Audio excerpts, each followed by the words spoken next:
बहुत समय पहले हरे भरे खेतों से घिरे एक शांत गांव में एक गधा रहता था। यह गधा दूसरों की तरह नहीं था। यह अपनी अद्भुत निष्ठा और ताकत के लिए जाना जाता था। हर सुबह सूरज के उगने से बहुत पहले वह उठता और बिना किसी शिकायत के अपना रोज का काम शुरू कर देता।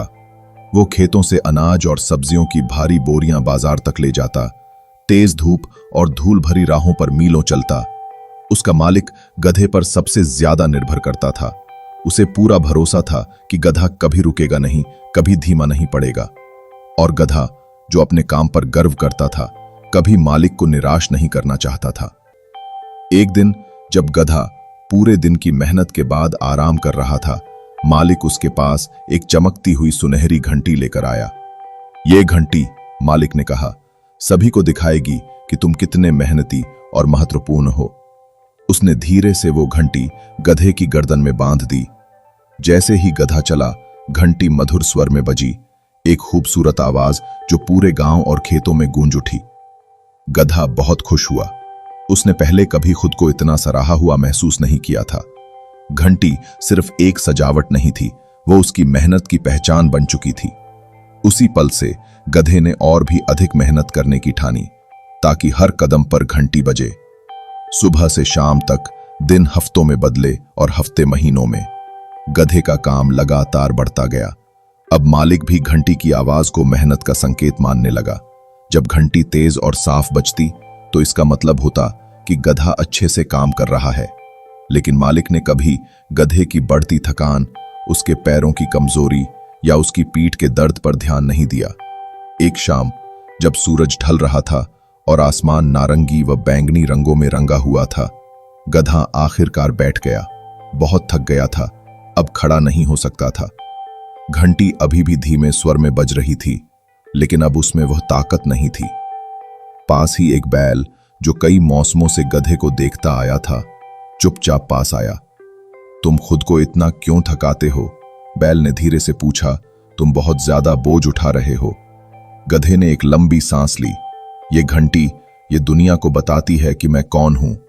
अगर मैं रुक गया तो घंटी रुक जाएगी और फिर सब मुझे भूल जाएंगे। बैल ने दयालु नजरों से गधे की ओर देखा।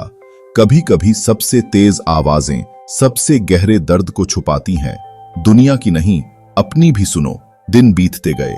गधे की ताकत धीरे धीरे खत्म हो गई। एक सुबह वो अपने बोझ के नीचे गिर पड़ा और फिर उठ नहीं सका। घंटी अभी भी उसकी गर्दन में लटकी थी, जो हल्की हवा में धीरे धीरे बज रही थी। मालिक दौड़ता हुआ आया। गधे को जमीन पर पड़ा देखकर हैरान रह गया। पहले तो उसका दिल अपराध बोध से भर गया। मैंने तुझे बहुत ज्यादा थका दिया, उसने सोचा। लेकिन फिर एक ठंडी सोच उसके मन में आई। घंटी अब पहले जैसी तेज नहीं बजती। शायद इसका मतलब है कि अब गधा काम का नहीं रहा। बिना कुछ कहे उसने सुनहरी घंटी खोल दी और एक ओर रख दी। जैसे घंटी हटाने से गधे की कीमत भी खत्म हो गई हो। गांव के जानवर चुपचाप ये सब देख रहे थे। उनकी आंखों में गहरी उदासी थी। बैल ने शोक में अपना सिर झुका लिया। काम की जगहों पर और जीवन में वे लोग जो सबसे ज्यादा मेहनत करते हैं, अक्सर अदृश्य बोझ ढोते हैं। उनकी घंटी, पहचान, प्रशंसा, सफलता तब तक गूंजती है जब तक वे अपने सर्वोत्तम रूप में होते हैं। लेकिन जब वे थकते हैं, जब उन्हें आराम या सहारा चाहिए होता है, तब दुनिया अक्सर मुंह मोड़ लेती है। याद रखो, तुम्हारी कीमत इस बात से नहीं मापी जाती कि तुम्हारी घंटी कितनी तेज बजती है या तुम कितना बोझ उठाते हो।